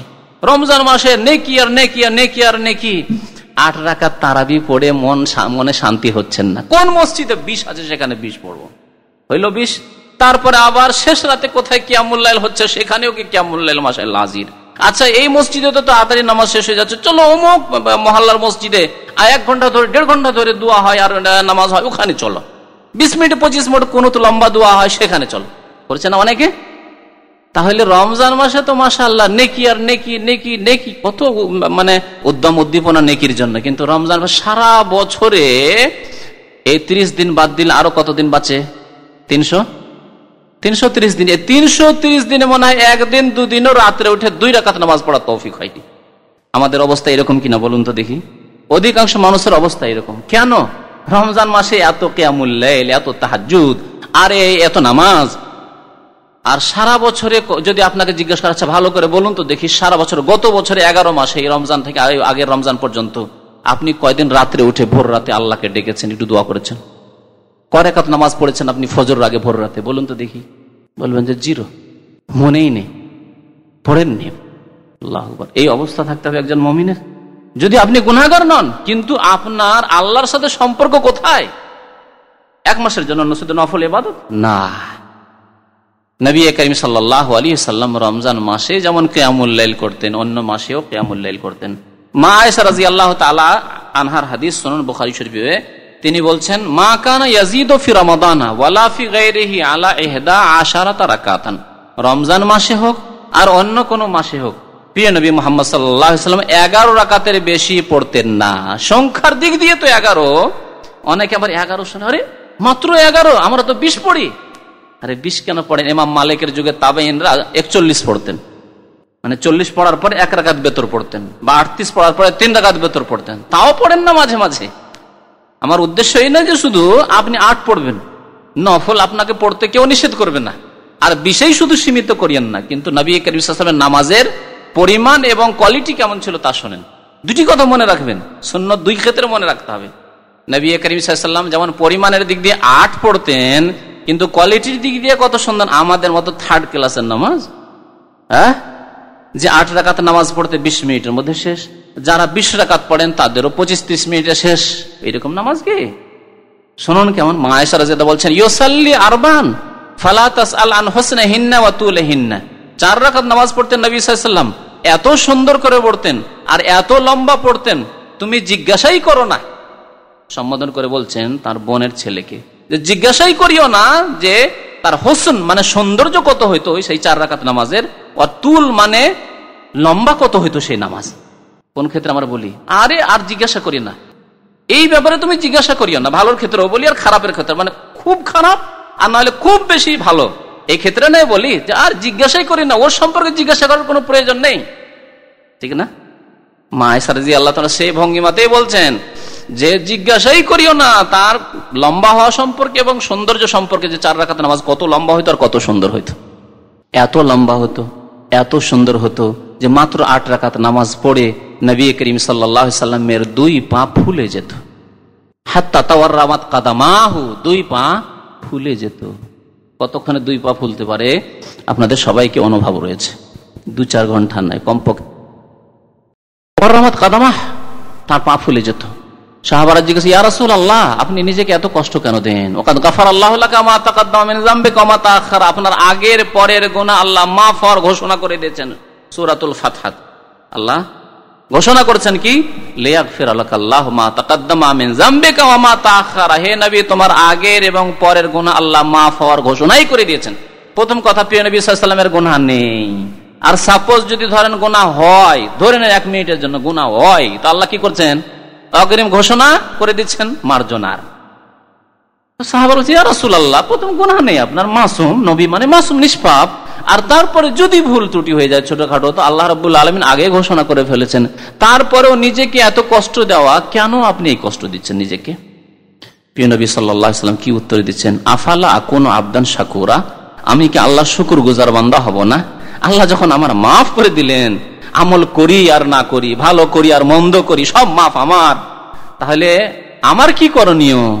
আল্লাহ যা করার করলেন, আমার করণীয় হচ্ছে আল্লাহর শুকরিয়া আদায় করা। আর আল্লাহর শুকরিয়া যেমন অন্তর থেকে হবে, যেমন কথার দ্বারা আলহামদুলিল্লাহ পড়ে হবে, খেয়ে দিয়ে পেট ভর্তি করে যেমন আমরা আলহামদুলিল্লাহ শুধু সেই সময় শুকরিয়া আদায় করি, আমরা শুধু মুখেই শুকরিয়া আদায় করি, আর কাজে কর্মে নামাজ নেই, দিনদারি নেই, হালাল হারাম বাছাই নেই, দিনের পাবন্দি নেই, আমল নেই, নফল আমল নেই, তাহাজ্জুদ নেই, নফল রোজা নেই, তাহলে শুকরিয়া কোথায়? নবী সাল্লাল্লাহু আলাইহি ওয়াসাল্লাম কোন শুকরিয়া আদায় করছেন? নফল ইবাদত বান্দেগি দিয়ে, তাহাজ্জুদ দিয়ে। আফালা আকুন আবদান শাকুরা, আল্লাহর শুকর গুজার বান্দা কি আমি হব না? তো নফলের ক্ষেত্রে আসুন, এখন নফলের ক্ষেত্রে নামাজের কথা বলছিলাম, তাহলে নামাজের ক্ষেত্রে নফল কি করতে পারি রমজানের পরে, এ সম্পর্কে আমাদেরকে সজাগ হইতে হবে। স্মরণ করিয়ে দিচ্ছি শুধু আপনাদেরকে, রমজান মাস শেষ হয়ে গেল মানে আমাদের তারাবি শেষ, আবার ওই 11 মাস পরে যখন রমজান আসবে আবার তারাবি শুরু করব, আর কোনো সুযোগ নেই। তারাবির অপর নাম হচ্ছে তাহাজ্জুদ। তারাবির অপর নাম কি? তাহাজ্জুদ। আর এই দুইটি নাম এক নামে উল্লেখ হয়েছে কোরআনে, কিয়ামুল লাইল, ইয়া আইয়ুহাল মুযাম্মিল কুমিল লাইলা ইল্লা কালিলা, রাতের কিয়াম করো মানে দাঁড়িয়ে দাঁড়িয়ে ইবাদত বন্দেগী করো, দীর্ঘক্ষণ তিলাওয়াত করো আর নামাজ পড়ো। কিয়ামুল লাইল মানে রাতের নামাজ। আল্লাহ কোরআনে এই পরিভাষা উল্লেখ করেছেন, ইয়া আইয়ুহাল মুযাম্মিল, হে চাদর আবৃত, অর্থাৎ নবী করিম সাল্লাল্লাহু আলাইহি ওয়াসাল্লাম তার উপাধি দিয়ে ডেকেছেন। যখন চাদর জড়িয়েছিলেন তখন আল্লাহকে এই দৃশ্য পছন্দ লেগেছে, আমার বান্দা চাদর জড়িয়ে রয়েছে, আমার প্রিয় বান্দাকে ওই ভাষা দিয়ে, ওই অবস্থা দিয়ে আমি সম্বোধন করি, অ্যাড্রেস করি, ইয়া আইয়ুহাল মুযাম্মিল কুমিল লাইলা ইল্লা কালিলা, রাতের অল্প সময় ঘুমাও আর বেশি সময়টুকু কিসে লাগাও? কিয়ামুল লাইলে লাগিয়ে দাও। এখানে কি বলা হয়েছে কুম রমজান শুধু না, রমজান মাসের কিয়ামের ফজিলত রয়েছে, এতে কোনো সন্দেহ নেই, কিন্তু আল্লাহ কোরআনে শুধু কুম রমজানা বলেননি, কুমিল লাইলা, যে কোন রাতে কিয়াম করো।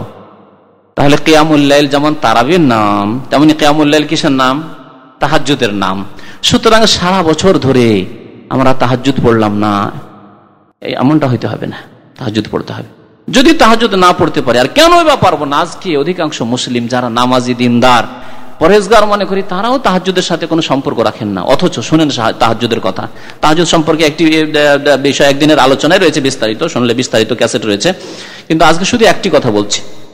আল্লাহ রাব্বুল আলামিন এখানেও সুসংবাদ দিয়েছেন জান্নাতের, আলোচনা শুরু করে জান্নাতের সুসংবাদ দিয়ে, তাই না? যে জান্নাতের সুসংবাদ কাদের জন্য রয়েছে? তিরমিজির হাদিস, ইবনে মাজার হাদিস, প্রিয় নবী মুহাম্মদ সাল্লাল্লাহু আলাইহি ওয়াসাল্লাম বলছেন, ইয়া আইয়ুহান নাস আফশুস সালাম। এই কথাটি কখন বলেছিলেন? এই হাদিসটি যখন নবী করিম সাল্লাল্লাহু আলাইহি ওয়াসাল্লাম মদিনায় পবিত্র কদম রাখেন আর আসার পরে বিরাজমান হয়ে রয়েছেন, ওই সময় সাহাবারা একে আসছেন, নতুন নতুন যারা মুসলমান হয়েছেন বা আনসারী যারা মদিনার লোকেরা এসে সাক্ষাৎ করছেন। একজন ইহুদি আব্দুল্লাহ বিন সালাম, ইহুদিদের বড় আলেম ছিলেন, জ্ঞানী গুণী ব্যক্তি ছিলেন। আব্দুল্লাহ বিন সালাম বলছেন যে শুনলাম যে নাকি মুহাম্মদ সাল্লাল্লাহু আলাইহি ওয়াসাল্লাম মদিনায় চলে এসেছেন। ভাবলাম যে যাই, কলেমা তখনও পড়েননি তিনি, যাই দেখে আসি, দেখি তো তিনি সত্যি সত্যি আল্লাহর নবী না তিনি মিথ্যা দাবি করেছেন শুধু নবী হওয়ার, দেখে আসি। আব্দুল্লাহ বিন সালাম এই হাদিস বর্ণনাকারী, তিনি বলছেন আমি যখন গিয়ে পৌঁছিলাম তখন প্রথম কথাটি যে আমার কানে পৌঁছিল তা ছিল এই কথাটি, এই হাদিসটি, ইয়া আইয়ুহান নাস। নবী করিম সাল্লাল্লাহু আলাইহি ওয়াসাল্লাম সাহাবায়ে কেরামদেরকে, মদিনার মুসলমানদেরকে সম্বোধন করে বলছেন, হে মানব সকল, আফসুস সালাম, তোমরা সালামকে ছড়িয়ে দাও। আফসু মানে ছড়িয়ে দেওয়া, তাহলে সালাম গোপনে গোপনে দিলে হবে না, মুখ চেনার লোককে শুধু সালাম দিলে হবে না, বরং সালাম প্রত্যেক মুসলিমকে দিতে হবে। আফসুস সালাম, সালামকে ছড়িয়ে দাও, সালামকে প্রসারিত করো, এই হচ্ছে আফসুস সালামের অর্থ। নবী করিম সাল্লাল্লাহু আলাইহি ওয়াসাল্লাম এর ব্যাখ্যায় বুখারীতে আরেকটি হাদিস বলেছেন, আলামান আরাফতা ওয়া মান লাম তা'রিফ, যাকে চেনো আর যাকে চেনো না সবাইকে সালাম দাও। মুসলিম ইয়াকিন রয়েছে মোটামুটি যে মুসলিম, আর মুসলিম দেশে থাকলে অধিকাংশই মুসলিম, মুসলিমকে সালাম দাও। তো ইয়া আইয়ুহান নাস আফসুস সালাম, হে মানব সকল তোমরা সালামকে ছড়িয়ে দাও। আর কি করো? ওয়া আত'ইমুত তা'আম, আর কি? খাদ্য দান করো, গরীব মিসকিনকে, ইতিম বিধবাকে খাবার দাও। ওয়া আত'ইমুত তা'আম ওয়াসিলুল আরহাম, আর আত্মীয়দের সাথে সুসম্পর্ক বজায় রাখো, আত্মীয়দের সাথে সুসম্পর্ক বজায় রাখো। আজকের আমরা এমনই মুসলমান যে কারো চাচার সাথে সম্পর্ক নেই, কারো মামার সাথে সম্পর্ক নেই, কারো খালাফুফুর সাথে সম্পর্ক নেই, চাচাতো ভাই, খালাতো ভাই, মামাতো ভাইদের সাথে সম্পর্ক খারাপ, আপন ভাইয়ের সাথে সম্পর্ক খারাপ, বাবা মায়ের সাথে সম্পর্ক খারাপ, এই অবস্থা। ওয়াসিলুল আরহাম, আত্মীয়দের সাথে সুসম্পর্ক বজায় রাখো। কয়টি কথা হইল? তিনটি হয়েছে। আফসুস সালাম, সালাম ছড়িয়ে দাও, আর কি করো? গরিব মিসকিনকে, অভাবীদেরকে খাদ্য দান করো, আর কি করো? আত্মীয়দের সাথে সুসম্পর্ক বজায় রাখো, বহাল রাখো। ওয়াসাল্লু বিল্লাইল, রাতে নামাজ পড়ো। রাতের নামাজ মানে কি? তাহাজ্জুদের নামাজ, কিয়ামুল লাইল, রাতের নামাজ পড়ো। তাহলে কি হবে? চারটি কথা। তাদখুলুল জান্নাতা বিসালাম, সুসংবাদ দিচ্ছেন প্রিয় নবী সাল্লাল্লাহু আলাইহি ওয়াসাল্লাম, জান্নাতে তোমরা নিরাপদে সহি সালামতে প্রবেশ করবে। তাদখুলুল জান্নাতা বিসালাম, কোনো চিন্তা নেই, জান্নাতে যাবেই। তাহলে জান্নাতে যাওয়ার জন্য এগুলি হচ্ছে চাবি, ব্যবস্থা। এই চাবিগুলিকে গ্রহণ করতে হবে, কাজে লাগাইতে হবে। তো নফল ইবাদতের কথা বলছিলাম, যে নফল তাহাজ্জুদের কথা, তাহাজ্জুদ পড়তে হবে। যদি কোন হাদিসটা?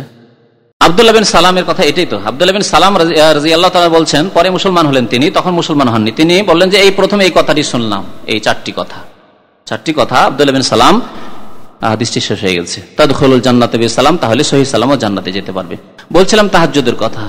তাহাজ্জুদ কেন পড়তে পারবো না চেষ্টা করলে? তাহাজ্জুদ পড়তে পারেন না, ধরেন খুব কষ্টের কাজ করেন, মেহনতের কাজ করেন, পরিশ্রমের কাজ করেন, ঠিক আছে, তাহাজ্জুদ পড়তে পারেন না, 5 ওয়াক্ত নামাজ পড়েন, তাহাজ্জুদ না পড়ে তাহাজ্জুদের সওয়াব পেতে পারেন, এরকম কোন ব্যবস্থা আছে?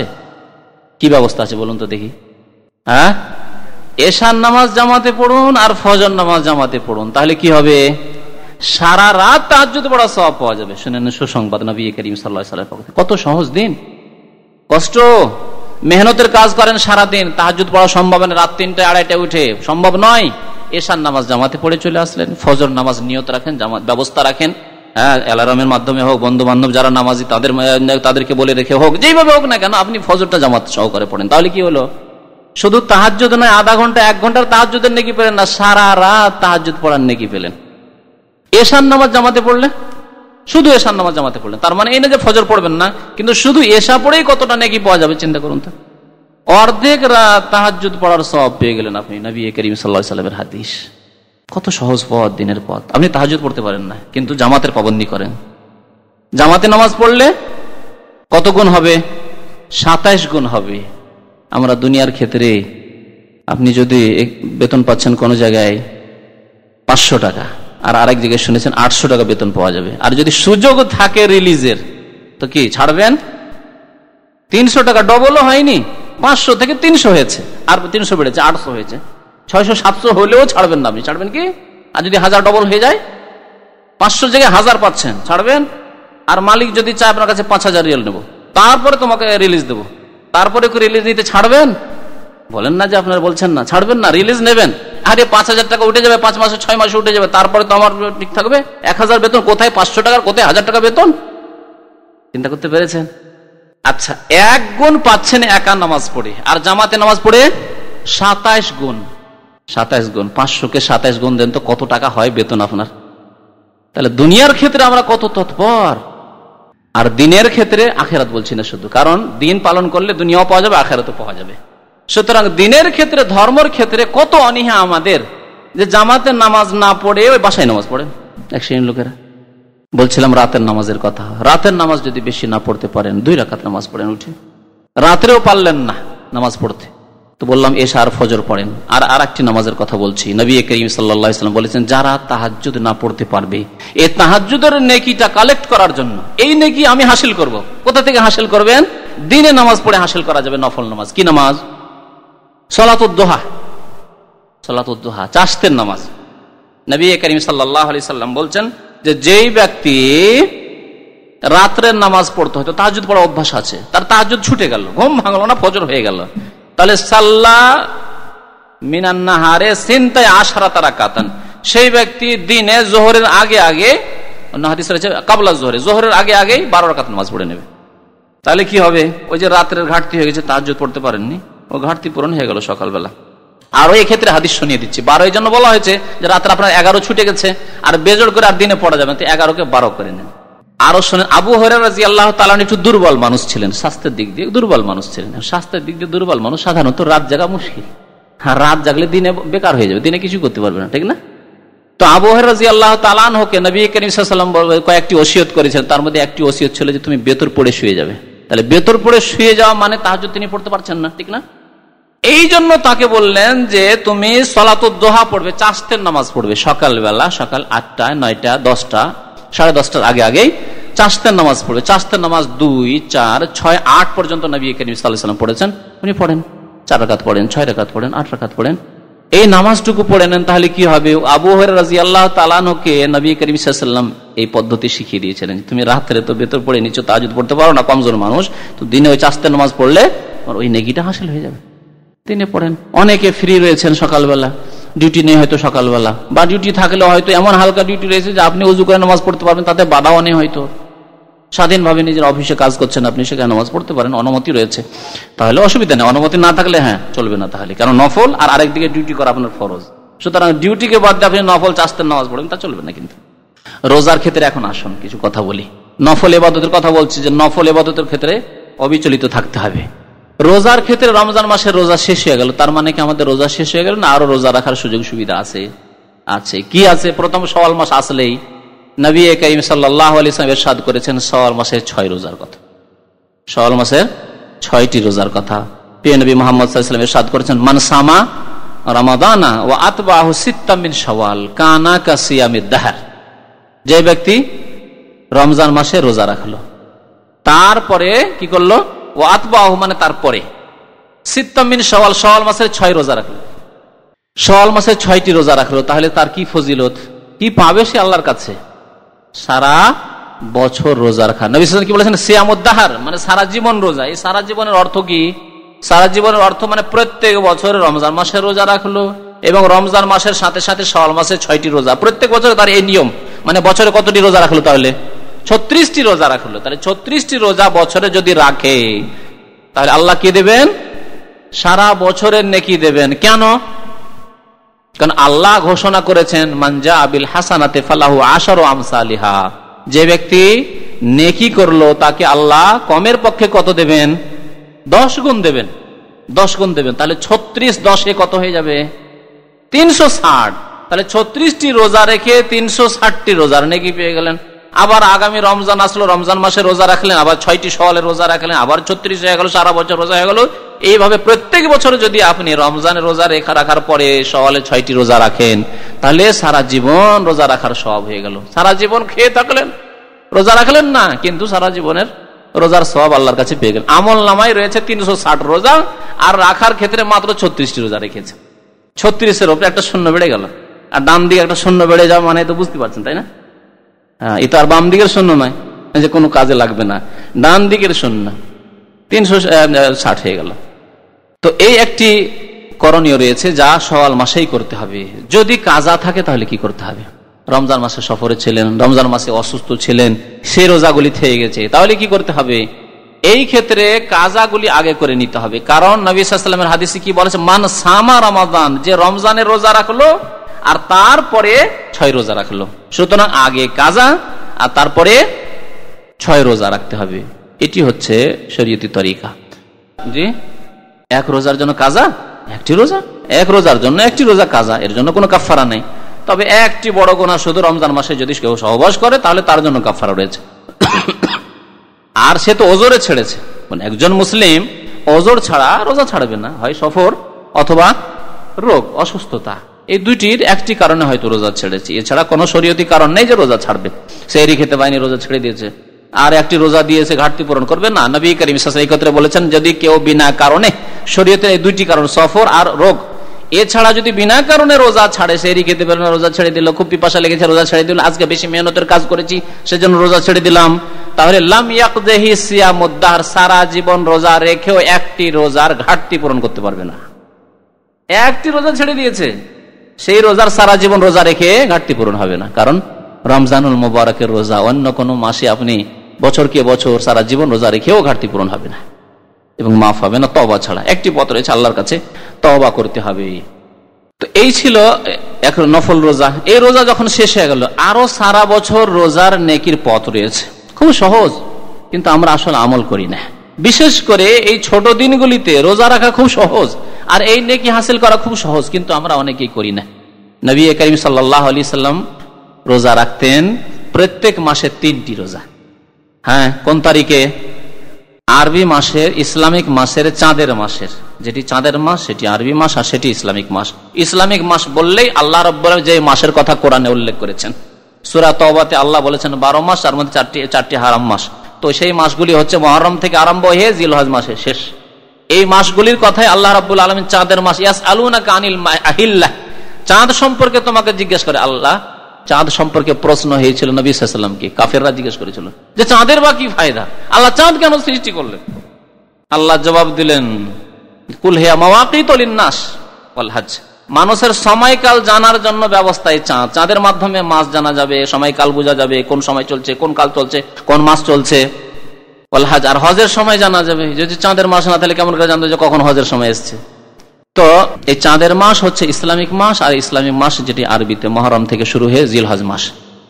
তো এই মাসের 3 দিন, প্রত্যেক মাসে 3 দিন রোজা, 13, 14, 15, এই দিনগুলিকে বা এই রাতগুলিকে নবী করিম সাল্লাল্লাহু আলাইহি ওয়াসাল্লাম আইয়ামুল বীজ বলেছেন। বীজ আবিয়াজের বহুবচন, আবিয়াজ মানে সাদা, ফর্সা। তো এই রাতগুলি, এই আইয়ামে বীজ, এই রাতগুলিকে বা এই দিনগুলিকে এই জন্যই বলা হয় যে এই রাতগুলিতে সারা রাত চাঁদনি থাকে, চাঁদের জ্যোৎস্না থাকে, আর সারা রাত ফর্সা থাকে, আলোকিত থাকে। এই জন্য এই দিনগুলিকে বা রাতগুলিকে আইয়ামুল বীজ বলা হয়েছে।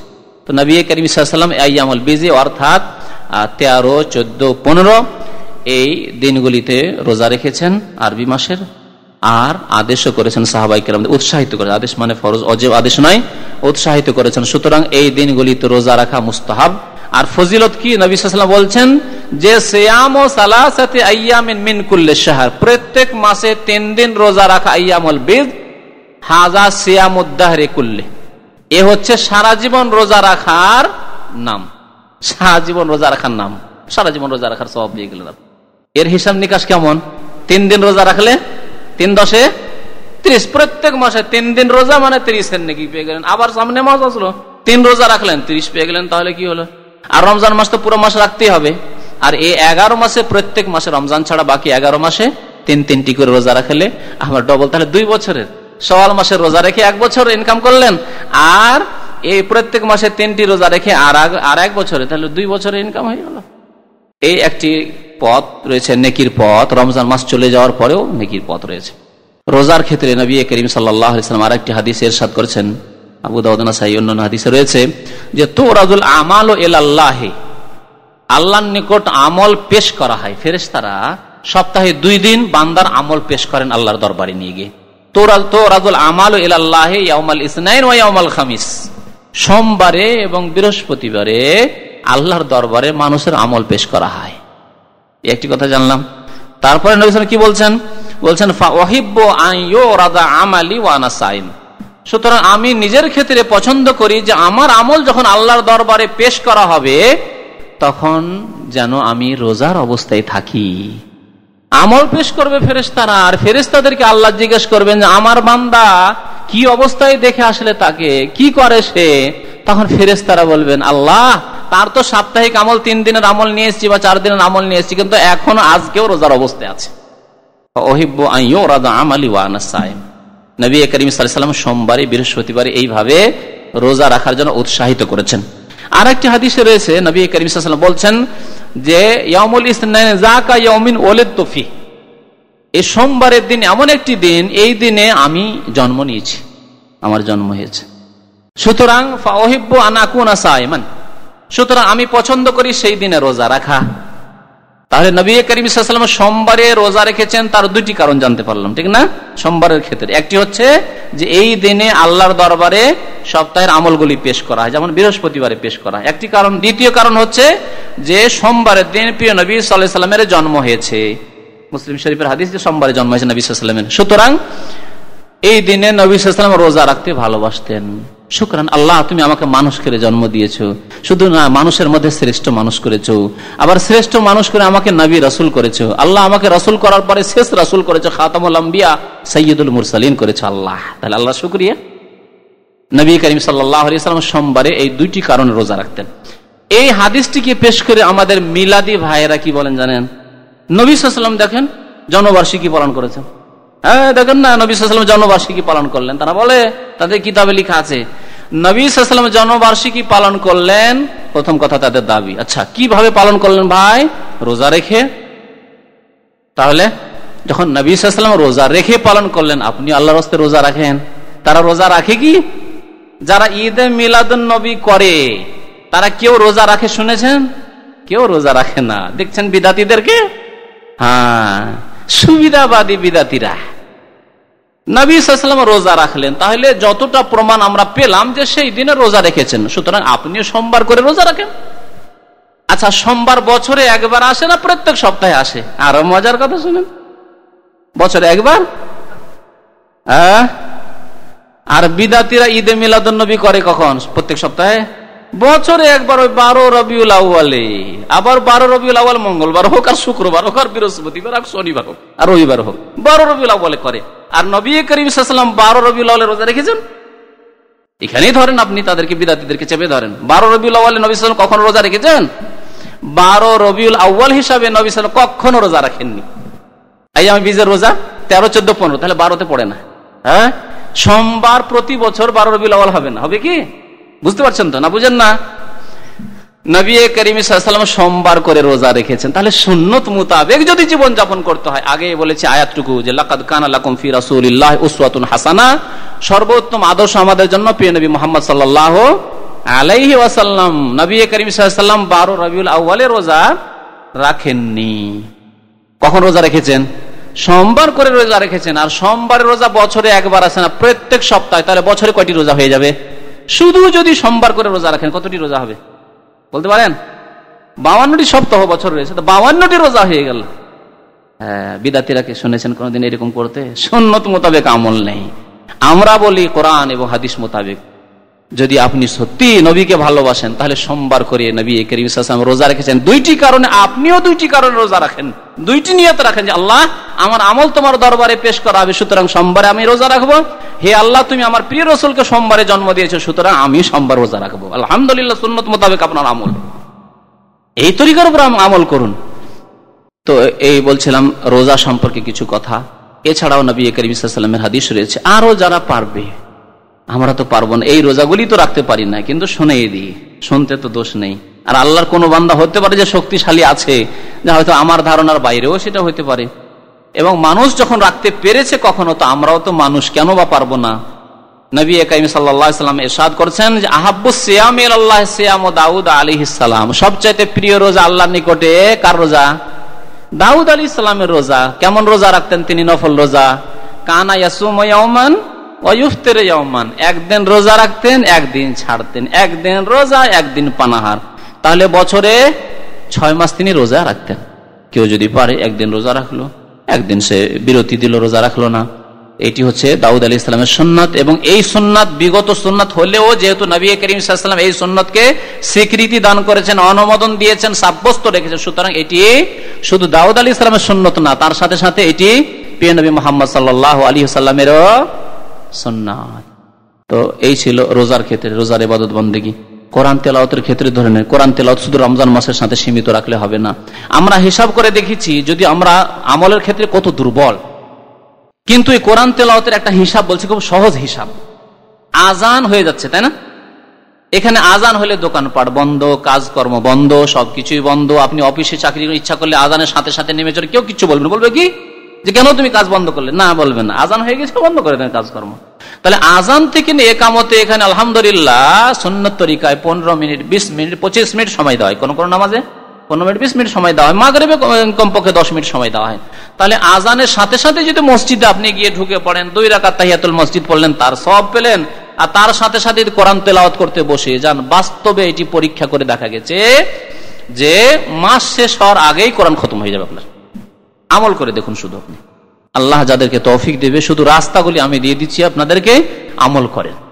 এবং আল্লাহ যেন আমাকেও তৌফিক দান করেন, আপনাদের সবাইকে তৌফিক দান করেন, আমাদের ভাই বোন সবাইকে যেন তৌফিক দান করেন। চেষ্টা করেন, একটু আগ্রহী হন, একটু তৎপর হন।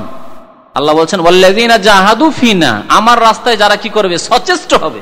তাহলে সচেষ্ট হইতে হবে, প্রয়াস চালাতে হবে। জাহাদু মানে পরিশ্রম করা, মেহনত করা, প্রয়াস চালানো। ওয়াল্লাযীনা জাহাদু ফিনা, আমার সন্তুষ্টির জন্য যারা কি করবে? প্রয়াস চালাবে, মেহনত করবে। লানাহদিয়ান্নাহুম সুবুলানা, তাকে আমার রাস্তা দেখিয়ে দেব, রাস্তা সহজ করে দেবেন। তখন এত সহজ হয়ে যাবে, এমন অভ্যাসে দাঁড়িয়ে যাবে, আজান হতে মসজিদ 2-4 দিন মনে হচ্ছে গাফিলতি, অভ্যাস যেহেতু নেই ওই রকম, কিন্তু যেমনই অভ্যাস করে নেবেন সাথে সাথে মসজিদ আপনি আজানের সাথে সাথে যথেষ্ট সময়। বিশেষ করে ফজরে তো আপনি ইচ্ছা করলে 1 পারা পড়ে দিতে পারবেন। ফজরে আজানের সাথে সাথে মসজিদে ঢুকে পড়েন, আপনি 1 পারা পড়ে ফেলতে পারবেন। আধা ঘন্টা সময়, আধা ঘন্টাতে 1 পারা পড়া কোনো ব্যাপার না। 10টি পাতা মানে 20টি পৃষ্ঠা পড়াটা কোনো ব্যাপার না। আর একটি রোজার কথা মনে চলে আসলে বলে দিই আপনাদেরকে, সেটি হচ্ছে যুবকদের জন্য, সেটি হচ্ছে যাদের কাছে স্ত্রী নেই তাদের জন্য বিশেষভাবে। এটি নবী করিম সাল্লাল্লাহু আলাইহি ওয়াসাল্লামের পক্ষ থেকে উত্তম চিকিৎসা আমাদের জন্য। এবং এবাদতকে এবাদত এবং চিকিৎসা। নবী মুহাম্মদ সাল্লাল্লাহু আলাইহি ওয়াসাল্লাম কি বলেছেন? ইয়া মাশারাস শাবাব, হে যুবকরা। আমরা সবাই যুবক, এখনো যারা 50-60-এ যায়নি সবাই যুবক, ঠিক না? 50 পর্যন্ত, 50-এর পরেও তো আজকাল অনেকের মন বেশি যুবক হয়ে যায় আবার, ঠিক না? আর বিশেষ করে বিদেশে যেখানে যাদের কাছে স্ত্রী নেই তারা যুবক, সবাই যুবক। স্ত্রী কাছে নেই মানে যুবক। ইয়া মাশারাস শাবাব, হে যুবকরা শোনো, মান ইসতাতা মিনকুমুল বাতা ফালিয়াতাযাওয়াজ, যাদের কাছে বিয়ের খরচ আছে বিয়ে করো। নবী সাল্লাল্লাহু আলাইহি ওয়াসাল্লাম বলেছেন বিয়ের খরচ আছে, ব্যবস্থা আছে, মোহরের ব্যবস্থা আছে, বিয়ে করো। বিয়ে করলে এই হবে সেই হবে। তারপরে অমাল্লাম ইয়াস্তাতে, যদি বিয়ে না করতে পারো, অথবা বিয়ে তো করেছে কিন্তু সাথে না রাখতে পারো স্ত্রীকে, আমাদের অবস্থা তাই কিনা অধিকাংশ মানুষের, তাহলে কি করতে হবে? ফালাইহি বিসসাম, সে যেন রোজা রাখে। কে বলছেন? সাইয়্যিদুল মুরসালিন, প্রিয় নবী মুহাম্মদুর রাসূলুল্লাহ সাল্লাল্লাহু আলাইহি ওয়াসাল্লাম। কার কথা? আল্লাহ রাব্বুল আলামিন যাকে সৃষ্টির সেরা করেছেন, যার কথা এত মূল্যবান, যার কথাকে আল্লাহর কথা বলে আখ্যায়িত করা হয়েছে, যার কথাকে ওহী বলে আখ্যায়িত করা হয়েছে, যার কথা সম্পর্কে কোরআন বলছে ওমা ইয়ানতিকু আনিল হাওয়া, নিজের পক্ষ থেকে একটি অক্ষরও বলেন না। ইন হুয়া ইল্লা ওয়াহয়ুন ইউহা, ওহী ছাড়া তিনি একটিও কথা বলেননি। এটি ওহীর কথা যে তোমাদের কাছে স্ত্রী নেই, কি করো? রোজা রাখো। রোজা না রাখলে টেনশন, সবসময় দুশ্চিন্তা, পেরেশান, দেশে যাওয়ার জন্য পেরেশান, দেশ থেকে এসছেন কাজ করতে ভালো লাগে না, কত রকমের পেরেশানি, সমস্ত পেরেশানি দূর হয়ে যাবে নবী করিম সাল্লাল্লাহু আলাইহি সাল্লামের এই যে প্রেসক্রিপশন, এটা যদি নিয়ে নি। ফালাইহি বিসসাম, রোজা রাখেন। এই রোজাকে নির্ধারণ করা হয়নি তার সময় সীমা, কতটা রোজা রাখবে না রাখবে আপনার ক্ষমতা মোতাবেক ছেড়ে দেওয়া হয়েছে। আপনার কতটা রোজা রাখলে মন মানসিকতা ভালো থাকছে, কতটা রোজা রাখলে আপনার মেজাজ ঠিক থাকছে, কতটা রোজা রাখলে দেখছেন যে না আমি শান্তিতে আছি। দেখবেন রোজা রাখলে আপনার মন মানসিকতা, আপনার ঈমান, আপনার আমল, আপনার দৃষ্টি সবকিছু সুন্দর সুষ্ঠু হয়ে যাবে, সবকিছু ঈমানি গতিতে চলে আসবে। তখন না যায় যেদিকে নজর যাবে না, সেদিকে নজর যাবে না, ফিল্ম দেখতে ইচ্ছা করবে না, হ্যাঁ, কোনো মহিলার দিকে নজর যাবে না, পাপের দিকে চাহিদা হবে না, হস্তমৈথুনের দিকে চাহিদা হবে না, হ্যাঁ, হারাম কাজ হবে না আপনার দ্বারা, হারাম কাজের দিকে কোনো রকমের ইচ্ছা হবে না। কত রকমের হারাম কাজ এই যৌবনে হয়ে থাকে আর হচ্ছে অনেকের। নবী করিম সাল্লাল্লাহু আলাইহি সাল্লামের পক্ষ থেকে এ হচ্ছে নুসখা, প্রেসক্রিপশন, এবং এ হচ্ছে ইবাদত। আলাইহি বিসসাম, রোজা রাখো।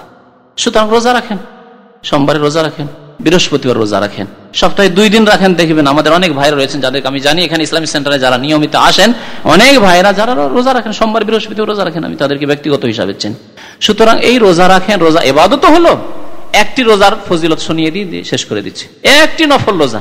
মান সামা ইয়াওমান ফি সাবিলিল্লাহ, নবী করিম সাল্লাল্লাহু আলাইহি ওয়াসাল্লাম ইরশাদ করেছেন, যে ব্যক্তি আল্লাহর সন্তুষ্টির জন্য আল্লাহর রাহে একটি রোজা রাখলো, কি পাবে সে?